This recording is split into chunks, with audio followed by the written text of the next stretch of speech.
Bab 6, bagaimana kekayaan datang kepada Anda? Ketika saya mengatakan bahwa Anda tidak perlu melakukan tawar-menawar yang tajam, saya tidak bermaksud bahwa Anda tidak perlu melakukan tawar-menawar sama sekali, atau bahwa Anda berada di atas keharusan untuk berurusan dengan sesama manusia. Maksud saya, Anda tidak perlu berurusan dengan mereka secara tidak adil. Anda tidak harus mendapatkan sesuatu dengan sia-sia, tetapi dapat memberi kepada setiap orang lebih dari yang Anda ambil darinya. Anda tidak dapat memberi setiap orang lebih banyak nilai pasar tunai daripada yang Anda ambil darinya, tetapi Anda dapat memberinya lebih banyak nilai guna daripada nilai tunai dari barang yang Anda ambil darinya. Kertas, tinta, dan bahan lain dalam buku ini mungkin tidak sepadan dengan uang yang Anda bayarkan untuk itu, tetapi jika ide-ide yang disarankannya menghasilkan ribuan dolar bagi Anda tidak dirugikan oleh mereka yang menjualnya kepada Anda. Mereka telah memberi Anda nilai guna yang besar dengan nilai tunai yang kecil. Anggaplah saya memiliki sebuah gambar karya salah satu seniman hebat, yang, dalam komunitas beradab manapun, bernilai ribuan dolar. Saya membawanya ke Teluk Baffin, dan dengan keahlian menjual membujuk seorang Eskimo untuk memberikan seikat bulu senilai 500 untuk itu. Saya benar-benar telah menganiaya dia, karena dia tidak berguna untuk gambar itu tidak ada gunanya baginya, itu tidak akan menambah hidupnya. Tapi misalkan saya memberinya pistol seharga 50 untuk bulunya, maka dia telah membuat penawaran yang bagus. Dia telah menggunakan senjatanya itu akan memberinya lebih banyak bulu dan banyak makanan, itu akan menambah hidupnya. Dalam segala hal itu akan membuatnya kaya. Ketika Anda bangkit dari persaingan ke bidang kreatif, Anda dapat memindai transaksi bisnis Anda dengan sangat ketat, dan jika Anda menjual apapun kepada siapapun yang tidak menambah lebih banyak dalam hidupnya daripada apa yang dia berikan sebagai gantinya, Anda dapat menghentikannya. Anda tidak harus mengalahkan siapapun dalam bisnis. Dan jika Anda berada dalam bisnis yang mengalahkan orang, keluarlah darinya sekaligus. Berikan setiap orang lebih banyak nilai guna daripada yang Anda ambil darinya dalam nilai tunai, maka Anda menambah kehidupan dunia dengan setiap transaksi bisnis. Jika Anda memiliki orang yang bekerja untuk Anda harus mengambil dari mereka lebih banyak nilai tunai daripada yang Anda bayarkan kepada mereka dalam bentuk upah, tetapi Anda dapat mengatur bisnis Anda sedemikian rupa sehingga akan dipenuhi dengan prinsip kemajuan, dan agar setiap karyawan yang ingin melakukannya dapat maju sedikit setiap hari. Anda dapat membuat bisnis Anda melakukan untuk karyawan Anda apa yang dilakukan buku ini untuk Anda. Anda dapat menjalankan bisnis Anda sedemikian rupa sehingga menjadi semacam tangga, di mana setiap karyawan yang akan bersusah payah dapat menjadi kaya sendiri dan diberi kesempatan. Jika dia tidak melakukannya, itu bukan salahmu. Dan akhirnya, karena Anda harus menciptakan kekayaan Anda dari substansi tak berbentuk yang merembes ke seluruh lingkungan Anda, tidak berarti kekayaan itu akan terbentuk dari atmosfer dan muncul di depan mata Anda. Jika Anda menginginkan mesin jahit, misalnya, saya tidak bermaksud memberitahu Anda bahwa Anda harus memaksakan pemikiran tentang mesin jahit pada substansi pemikiran sampai mesin itu terbentuk tanpa tangan, di ruangan tempat Anda duduk, atau di tempat lain. Tetapi jika Anda menginginkan mesin jahit, pegang gambaran mentalnya dengan kepastian paling positif bahwa itu sedang dibuat, atau sedang menuju Anda. Setelah sekali membentuk pikiran, miliki keyakinan yang paling mutlak dan tidak perlu dipertanyakan lagi bahwa mesin jahit akan datang. Jangan pernah memikirkannya, atau membicarakannya, dengan cara apapun selain sebagai kepastian untuk tiba. Klaim itu sebagai milik Anda. Itu akan dibawa kepada Anda oleh kekuatan kecerdasan tertinggi, bertindak atas pikiran manusia. Jika Anda tinggal di Maine, mungkin seorang pria akan dibawa dari Texas atau Jepang untuk melakukan transaksi yang akan membuat Anda mendapatkan apa yang Anda inginkan. Jika demikian, seluruh masalah akan menguntungkan pria itu seperti halnya keuntungan Anda. Jangan lupa sejenak bahwa substansi berpikir adalah melalui semua, dalam semua, berkomunikasi dengan semua, dan dapat mempengaruhi semua. Keinginan substansi berpikir untuk kehidupan yang lebih penuh dan kehidupan yang lebih baik telah menyebabkan terciptanya semua mesin jahit yang telah dibuat, dan itu dapat menyebabkan penciptaan jutaan lebih, dan akan, setiap kali manusia menggerakkannya dengan keinginan dan keyakinan, dan dengan bertindak dengan cara tertentu. Anda pasti dapat memiliki mesin jahit di rumah Anda dan sama yakinnya bahwa Anda dapat memiliki barang atau barang lain yang Anda inginkan, dan yang akan Anda gunakan untuk kemajuan hidup Anda sendiri dan kehidupan orang lain. Anda tidak perlu ragu untuk bertanya, sebagian besar adalah kesenangan ayahmu untuk memberimu kerajaan, kata Yesus. Bab 7, Bersyukur. Ilustrasi yang diberikan dalam bab terakhir akan menyampaikan kepada pembaca, fakta bahwa langkah pertama untuk menjadi kaya adalah menyampaikan gagasan tentang keinginan Anda kepada substansi yang tidak berbentuk. Ini benar, dan Anda akan melihat bahwa untuk melakukannya, Anda perlu menghubungkan diri Anda dengan kecerdasan tanpa bentuk secara harmonis. Untuk mengamankan hubungan yang harmonis ini adalah masalah yang sangat penting sehingga saya akan memberikan ruang untuk pembahasannya di sini, dan memberi Anda petunjuk yang, jika Anda mau mengikutinya, pasti akan membawa Anda ke dalam kesatuan pikiran yang sempurna dengan Tuhan. Seluruh proses penyesuaian mental dan pendamaian dapat diringkas dalam satu kata, syukur. Pertama, Anda percaya bahwa ada satu substansi cerdas, yang darinya segala sesuatu berjalan. Kedua, Anda percaya bahwa substansi ini memberi Anda semua yang Anda inginkan. Dan ketiga, Anda menghubungkan diri Anda dengannya dengan perasaan syukur yang mendalam dan mendalam. Banyak orang yang mengatur hidup mereka dengan benar dengan cara lain tetap berada dalam kemiskinan karena kurangnya rasa syukur. Setelah menerima satu hadiah dari Tuhan, mereka memutuskan kabel yang menghubungkan mereka dengannya dengan tidak mengakui. Sangat mudah untuk memahami bahwa semakin dekat kita hidup dengan sumber kekayaan, semakin banyak kekayaan yang akan kita terima, dan mudah juga untuk memahami bahwa jiwa yang selalu bersyukur hidup lebih dekat dengan Tuhan daripada jiwa yang tidak pernah memandangnya dengan rasa syukur. Semakin kita memusatkan pikiran kita pada Yang Maha Tinggi ketika hal-hal baik datang kepada kita, semakin banyak hal baik yang akan kita terima, dan semakin cepat hal itu akan datang, dan alasannya sederhana adalah bahwa sikap mental syukur menarik pikiran untuk berhubungan lebih dekat dengan sumber dari mana berkat-berkat itu datang. Jika itu adalah pemikiran baru bagi Anda bahwa rasa syukur membawa seluruh pikiran Anda menjadi lebih selaras dengan energi kreatif semesta, pertimbangkanlah dengan baik, dan Anda akan melihat bahwa itu benar. Hal-hal baik yang sudah Anda miliki telah datang kepada Anda sejalan dengan ketaatan pada hukum-hukum tertentu. Rasa syukur akan mengarahkan pikiran Anda ke arah mana segala sesuatunya datang, dan itu akan membuat Anda tetap selaras dengan pemikiran kreatif dan mencegah Anda jatuh ke dalam pemikiran kompetitif. Rasa syukur saja dapat membuat Anda terus memandang ke arah semua, dan mencegah Anda jatuh ke dalam kesalahan dengan menganggap persediaan terbatas, dan melakukan itu akan berakibat fatal bagi harapan Anda. Ada hukum syukur, dan sangat penting bagi Anda untuk mematuhi hukum itu, jika Anda ingin mendapatkan hasil yang Anda cari. Hukum syukur adalah prinsip alami bahwa tindakan dan reaksi selalu sama, dan berlawanan arah. Menjangkau pikiran Anda dengan rasa syukur dalam pujian syukur kepada Yang Maha Tinggi adalah pembebasan atau pengeluaran kekuatan. Itu tidak dapat gagal untuk mencapai apa yang dituju, dan reaksinya adalah gerakan seketika ke arah Anda. Mendekatlah kepada Tuhan, dan Dia akan mendekat kepadamu. Itu adalah pernyataan kebenaran psikologis. Dan jika rasa syukur Anda kuat dan konstan, reaksi dalam substansi tak berbentuk akan menjadi kuat dan berkelanjutan. Pergerakan hal-hal yang Anda inginkan akan selalu menuju Anda. Perhatikan sikap bersyukur yang Yesus ambil, bagaimana Dia selalu tampak berkata, "Aku berterima kasih kepadamu, Bapa, agar Engkau mendengarkan aku."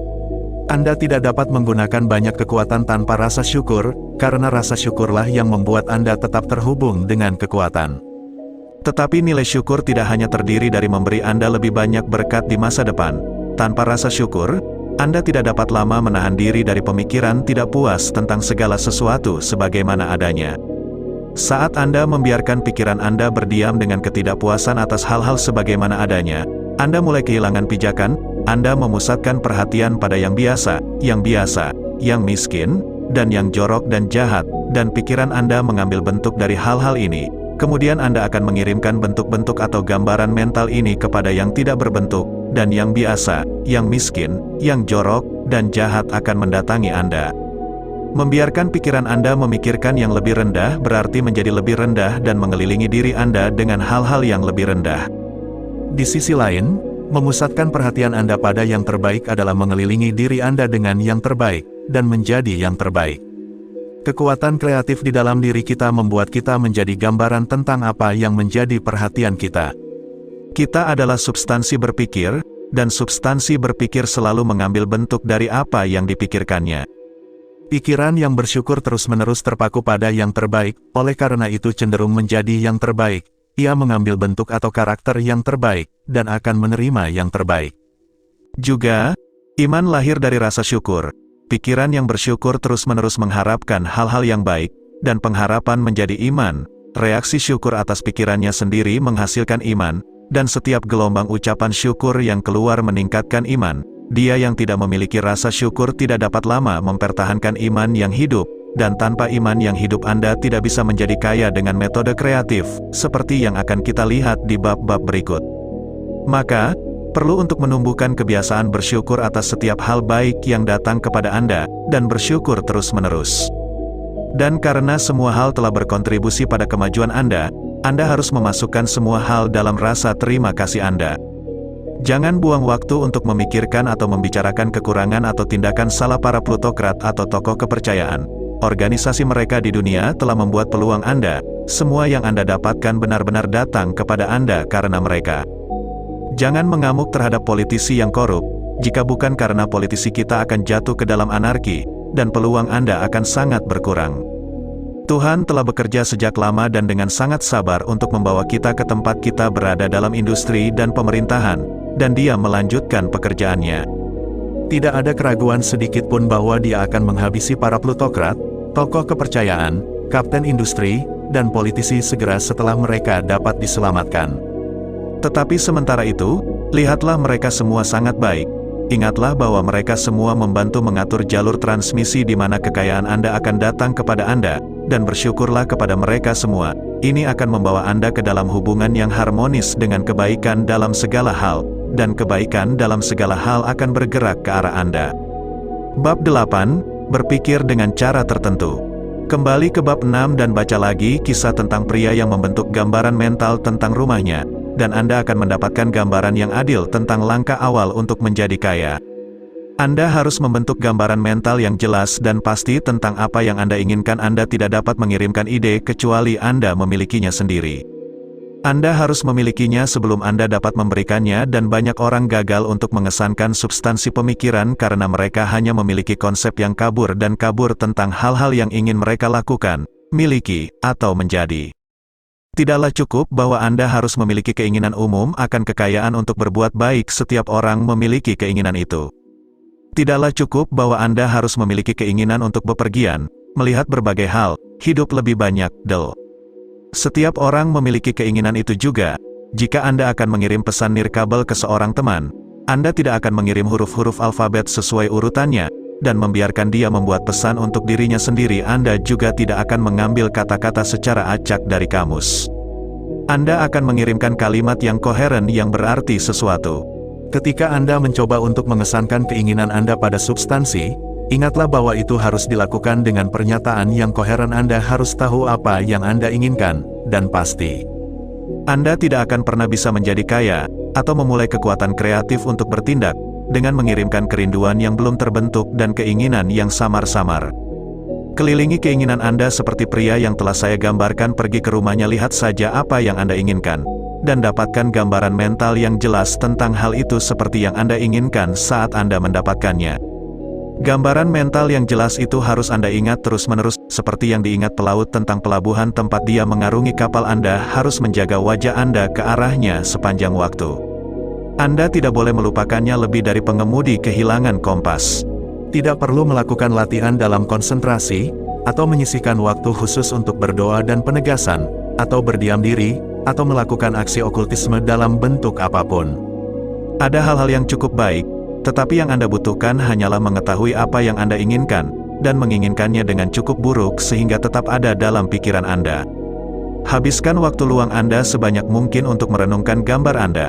Tetapi tidak ada yang perlu melakukan latihan untuk memusatkan pikirannya pada hal yang benar-benar dia inginkan. Itu adalah hal-hal yang tidak terlalu Anda pedulikan, yang membutuhkan upaya untuk memusatkan perhatian Anda padanya. Dan kecuali Anda benar-benar ingin menjadi kaya, sehingga keinginan itu cukup kuat untuk mengarahkan pikiran Anda ke tujuan, karena kutub magnet memegang jarum kompas, tidak akan ada gunanya bagi Anda untuk mencoba melaksanakan instruksi yang diberikan dalam buku ini. Metode-metode yang ditetapkan di sini adalah untuk orang-orang yang keinginannya akan kekayaan cukup kuat untuk mengatasi kemalasan mental dan cinta akan kemudahan, dan membuatnya berhasil. Semakin jelas dan pasti Anda membuat gambar Anda, dan semakin Anda memikirkannya, memunculkan semua detailnya yang menyenangkan, Semakin kuat keinginan Anda dan semakin kuat keinginan Anda, semakin mudah untuk mengarahkan pikiran Anda pada gambaran tentang apa yang Anda inginkan. Namun, sesuatu yang lebih diperlukan daripada sekadar melihat gambar dengan jelas. Jika hanya itu yang Anda lakukan, Anda hanyalah seorang pemimpi, dan akan memiliki sedikit atau tidak ada kekuatan untuk mencapainya. Di balik visi Anda yang jelas haruslah tujuan untuk mewujudkannya untuk mengeluarkannya dalam ekspresi yang nyata. Dan di balik tujuan ini harus ada keyakinan yang tak terkalahkan dan tak tergoyahkan bahwa benda itu sudah menjadi milik Anda, bahwa itu sudah dekat dan Anda hanya perlu memilikinya, tinggal di rumah baru, secara mental, sampai terbentuk di sekitar Anda secara fisik, di alam mental, masuklah sekaligus ke dalam kenikmatan penuh dari hal-hal yang Anda inginkan. Apapun yang kamu minta ketika kamu berdoa, percayalah bahwa kamu menerimanya, dan kamu akan memilikinya, kata Yesus. Bab 9. Bagaimana menggunakan kehendak? Untuk mulai menjadi kaya secara ilmiah, Anda tidak mencoba menerapkan kekuatan kemauan Anda pada apapun di luar diri Anda. Anda tidak punya hak untuk melakukannya. Adalah salah untuk menerapkan keinginan Anda kepada pria dan wanita lain, untuk membuat mereka melakukan apa yang Anda inginkan. Sangat salah untuk memaksa orang dengan kekuatan mental seperti halnya memaksa mereka dengan kekuatan fisik. Jika memaksa orang dengan kekuatan fisik untuk melakukan sesuatu untuk Anda membuat mereka menjadi budak, memaksa mereka dengan cara mental akan mencapai hal yang persis sama. Satu-satunya perbedaan adalah dalam metode. Jika mengambil sesuatu dari orang-orang dengan kekuatan fisik adalah perampokan, maka mengambil sesuatu dengan kekuatan mental juga merupakan perampokan. Pada prinsipnya tidak ada perbedaan. Anda tidak memiliki hak untuk menggunakan kekuatan kehendak Anda pada orang lain, bahkan untuk kebaikannya sendiri karena kamu tidak tahu apa gunanya kebaikannya. Ilmu menjadi kaya tidak mengharuskan Anda untuk menerapkan kekuatan atau kekuatan kepada orang lain, dengan cara apapun. Tidak ada keharusan sedikitpun untuk melakukannya. Memang, setiap upaya untuk menggunakan kehendak Anda pada orang lain hanya akan cenderung mengalahkan tujuan Anda. Anda tidak perlu menerapkan keinginan Anda pada berbagai hal, untuk memaksa mereka datang kepada Anda. Itu hanya akan mencoba untuk memaksa Tuhan, dan akan menjadi bodoh dan tidak berguna, juga tidak sopan. Anda tidak harus memaksa Tuhan untuk memberi Anda hal-hal yang baik, sama seperti Anda harus menggunakan kekuatan kehendak Anda untuk membuat matahari terbit. Anda tidak harus menggunakan kekuatan kehendak Anda untuk menaklukkan dewa yang tidak bersahabat, atau untuk membuat kekuatan yang keras kepala dan pemberontak melakukan perintah Anda. Substansi ramah kepada Anda, dan lebih ingin memberi Anda apa yang Anda inginkan daripada Anda mendapatkannya. Untuk menjadi kaya, Anda hanya perlu menggunakan kekuatan kemauan Anda pada diri sendiri. Ketika Anda tahu apa yang harus dipikirkan dan dilakukan, maka Anda harus menggunakan keinginan Anda untuk memaksa diri Anda berpikir dan melakukan hal yang benar. Itu adalah penggunaan kehendak yang sah untuk mendapatkan apa yang Anda inginkan untuk menggunakannya dalam mengarahkan diri Anda ke jalan yang benar. Gunakan keinginan Anda untuk membuat diri Anda berpikir dan bertindak dengan cara tertentu. Jangan mencoba memproyeksikan keinginan Anda, atau pikiran Anda keluar angkasa, untuk bertindak pada benda atau orang. Jaga pikiran Anda di rumah itu bisa mencapai lebih banyak di sana daripada di tempat lain. Gunakan pikiran Anda untuk membentuk gambaran mental tentang apa yang Anda inginkan, dan pegang visi itu dengan keyakinan dan tujuan, dan gunakan keinginan Anda untuk menjaga pikiran Anda bekerja dengan cara yang benar. Semakin mantap dan berkesinambungan keyakinan dan tujuan Anda, semakin cepat Anda akan menjadi kaya, karena Anda hanya akan membuat kesan positif pada substansi dan Anda tidak akan menetralisir atau mengimbanginya dengan kesan negatif. Gambaran keinginan Anda, dipegang dengan keyakinan dan tujuan, diambil oleh yang tak berbentuk, dan meresapinya hingga jarak yang sangat jauh di seluruh alam semesta, sejauh yang saya tahu. Saat kesan ini menyebar, semua hal bergerak menuju realisasinya. Setiap makhluk hidup, setiap benda mati, dan hal-hal yang belum diciptakan, digerakkan untuk mewujudkan apa yang Anda inginkan. Semua kekuatan mulai bekerja ke arah itu. Semua hal mulai bergerak ke arahmu. Pikiran orang-orang, dimanapun, dipengaruhi untuk melakukan hal-hal yang diperlukan untuk memenuhi keinginan Anda, dan mereka bekerja untuk Anda, secara tidak sadar. Tetapi Anda dapat memeriksa semua ini dengan memulai kesan negatif dalam substansi tanpa bentuk.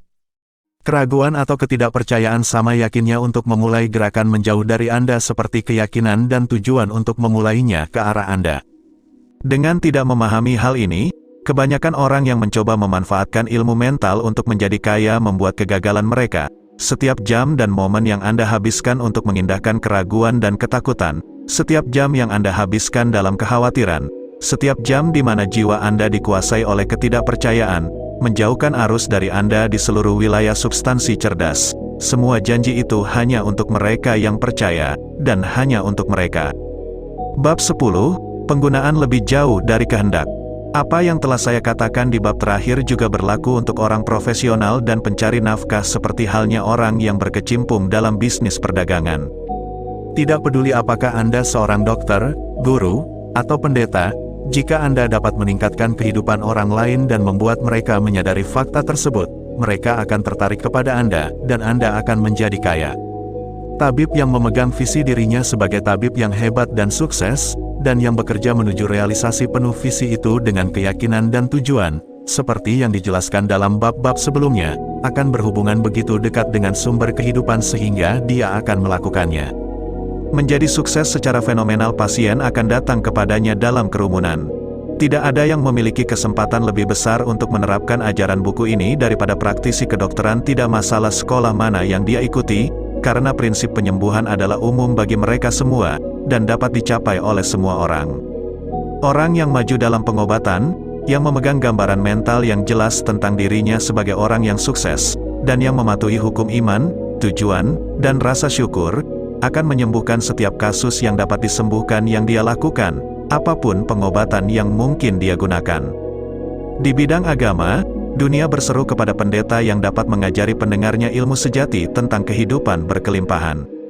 Dia yang menguasai perincian ilmu menjadi kaya, bersama dengan ilmu-ilmu yang bersekutu tentang menjadi baik, menjadi hebat, dan memenangkan cinta, dan yang mengajarkan perincian ini dari mimbar, tidak akan pernah kekurangan sebuah sidang. Inilah Injil yang dibutuhkan dunia itu akan menambah kehidupan, dan manusia akan mendengarnya dengan senang hati, dan akan memberikan dukungan liberal kepada orang yang membawanya kepada mereka. Apa yang sekarang dibutuhkan adalah demonstrasi ilmu kehidupan dari mimbar. Kami menginginkan pengkhotbah yang tidak hanya dapat memberitahu kami caranya, tetapi juga yang secara pribadi akan menunjukkan caranya kepada kami. Kita membutuhkan pengkhotbah yang akan menjadi kaya, sehat, agung, dan terkasih, untuk mengajari kita bagaimana mencapai hal-hal ini, dan ketika dia datang, dia akan menemukan banyak pengikut yang setia. Hal yang sama berlaku bagi guru yang dapat menginspirasi anak-anak dengan keyakinan dan tujuan hidup yang maju. Dia tidak akan pernah kehilangan pekerjaan, dan setiap guru yang memiliki keyakinan dan tujuan ini dapat memberikannya kepada murid-muridnya. Dia tidak dapat menahan diri untuk memberikannya kepada mereka jika itu adalah bagian dari kehidupan dan praktiknya sendiri. Apa yang benar dari guru, pengkhotbah, dan dokter adalah benar dari pengacara, dokter gigi, agen real estate, agen asuransi, dari semua orang. Gabungan tindakan mental dan pribadi yang telah saya gambarkan adalah sempurna, itu tidak bisa gagal. Setiap pria dan wanita yang mengikuti petunjuk ini dengan mantap, tekun, dan sesuai dengan suratnya, akan menjadi kaya. Hukum peningkatan kehidupan secara matematis pasti dalam pengoperasiannya seperti hukum gravitasi. Menjadi kaya adalah ilmu pasti. Pencari nafkah akan menganggap ini benar untuk kasusnya seperti kasus lainnya yang disebutkan. Jangan merasa bahwa Anda tidak memiliki kesempatan untuk menjadi kaya karena Anda bekerja di tempat yang tidak ada peluang nyata untuk maju, di mana upahnya kecil dan biaya hidupnya tinggi. Bentuklah visi mental Anda yang jelas tentang apa yang Anda inginkan, dan mulailah bertindak dengan keyakinan dan tujuan. Lakukan semua pekerjaan yang dapat Anda lakukan setiap hari, dan lakukan setiap pekerjaan dengan cara yang sangat sukses. Masukkan kekuatan kesuksesan dan tujuan untuk menjadi kaya ke dalam semua yang Anda lakukan.